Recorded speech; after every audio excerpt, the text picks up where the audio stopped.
Қайырлы күн достар, бүгін сіздермен квашеная капустаның жасалу жолымен бөлісетін боламын. Құрамында ешқандай да уксус жоқ, адамның денсаулығына өте пайдалы салат. Бір капустаны алып, осылай видеода көріп тұрғандарыңыздай етіп турап аламыз. Видеоны соңына дейін қараңыздар.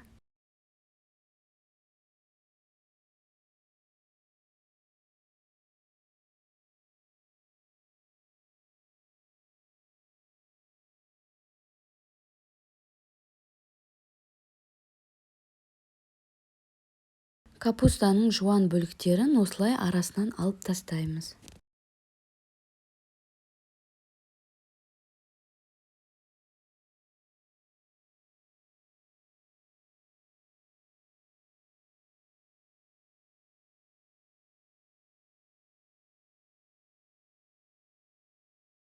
Енді бір сәбізімізді теркадан өткізіп аламыз. Квашеная капустамыздың құрамына 4 лавр жапырағы және азғантай ірі қара бұрыш керек. Квашеная капустаға осынша грамм тұз керек деп мен айта алмаймын. Әркімнің капустасы әртүрлі, көлемі өз қалауларыңызша ащылау етіп қоса берсеңіздер болады. Тұзымызды қосқаннан кейін осылай қолдың күшімен қатты қысып араластырамыз. Квашеная капустаға ешқандай су қоспаймыз. Осылай қысу барысында капустаны өзінің соғы шығады. Әбден қысып араластырып болғаннан кейін тағы да бір дәмін көріңіздер. Егер аздау болса тұзы тағы да қосыңыздар. Мен аздап тағы тұз қостым. Видеода көріп тұрғандарыңыздай соғы әдемі болып шықты. Енді осындай 2 литр банкаға бәрін нығыздап саламыз. Капустаны салу барысында арасына лавр жапырағы мен осылай қара түйіршіктелген қара бұрышымызды салып отырамыз.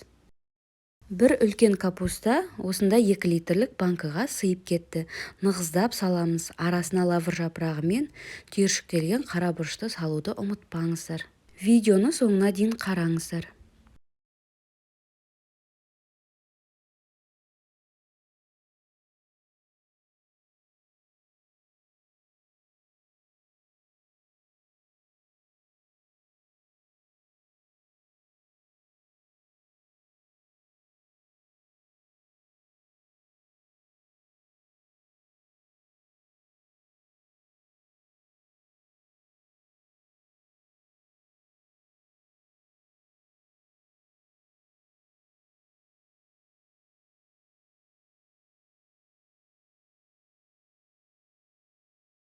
Екі литр банкамызға бәрін нығыздап салғаннан кейін бетін жауып, холодильникте 1-2 күнге қоямыз.